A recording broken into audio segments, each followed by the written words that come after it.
निजामाबाद जिले की दरियाए गोदावरी कंदाकुर्ती में तगयानी तकरीबन फसलें ज़ेर-ए-आब आ गई। किसानों में बेचैनी व मायूसी छा गई।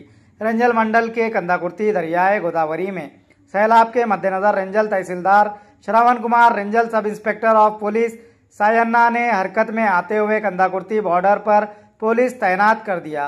तेलंगाना और महाराष्ट्र के सरहदी इलाकों को मुकम्मल तौर पर दोनों जानिब बंद करते हुए बोधन निजामाबाद से आने वाले मुसाफिरों सवारियों का रुख तब्दील करते हुए साटापुर से फकीराबाद हाईवे की तरफ मोड़ दिया। तहसीलदार श्रवण कुमार के अहकामात से रंजल मंडल के तमाम देही इलाकों ऑटो रिक्शा पर माइक लगाकर अनाउंस करते हुए चौकन्ना रहने की हिदायत दी जा रही है और मछेरों व चरवाहों को भी खेतों में जाने से मना कर दिया गया है।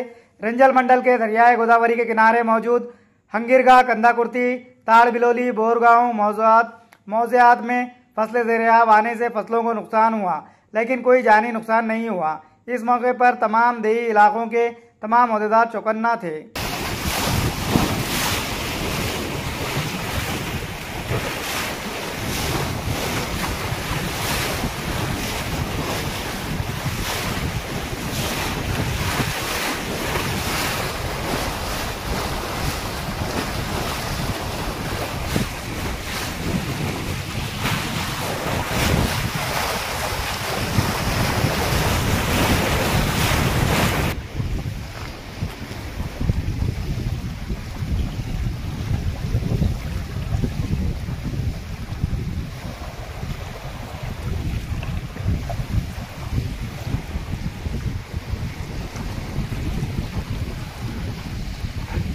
గారి ఆదేశాల మేరకు ఈ వరద ఉధృతి పెరగడం వల్ల ఈ కందకుర్తి బ్రిడ్జ్ అనేది నిన్న పాక్షికంగా మూసివేయడం జరిగింది.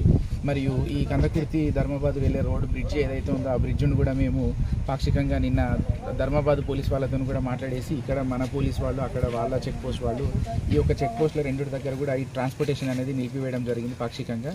నిన్న మధ్యాహ్నం నుంచి ఈ యొక్క నిలిపివేత అనేది అందులోకి వచ్చింది. మరియు ఇటువంటి రాకపోకలు కూడా జరగకూడదని చెప్పేసి ఈ బ్రిడ్జ్ వద్దకు ఎవరు కూడా రాకూడదని చెప్పేసి చేపలు పట్టేవాళ్ళు కానీ గేదెలకు మేత తీసుకొచ్చే వాళ్ళు కానీ ఎవరు కూడా ఈ యొక్క పరిసరాల్లోకి ఎవరు కూడా రాకూడదని చెప్పేసి కలెక్టర్ సార్ ఆదేశాల మేరకు ఈ యొక్క బ్రిడ్జ్ అనేది పాక్షికంగా మూసివేయడం జరిగింది. మరియు ఇందు మూలంగా ఈ ఆర్టీసీ బస్సెస్ వాళ్ళకు కూడా ఇన్ఫార్మ్ చేయడం జరిగింది. డైవర్షన్ అనేది సాటపూర్ నుంచి తీసుకోవాలని చెప్పేసి వాళ్ళు ఇటువైపు రాకూడదని చెప్పేసి నిన్న మధ్యాహ్నమే సైన్ బోర్డ్ అనేది పెట్టడం జరిగింది. సాటపూర్ మీదుగా డైవర్షన్ పాయింట్ అనేది ఉంది, అక్కడ నుంచి చూసుకొని గమనించేసి అటు నుంచి వెళ్ళాలని కూడా చెప్పడం జరిగింది. కావున ప్రజలందరూ కూడా ఈ యొక్క వరద ఉధృతికి రాకూడదని చెప్పి వాళ్ళ సహకారంతో కూడా ఈ యొక్క ఉధృతిని అధిగమించేసి మనము ఎటువంటి హ్యూమన్ లాస్ కానీ యానిమల్ లాస్ కానీ జరగకుండా చూడాలని చెప్పేసి కోరుకుంటున్నాం.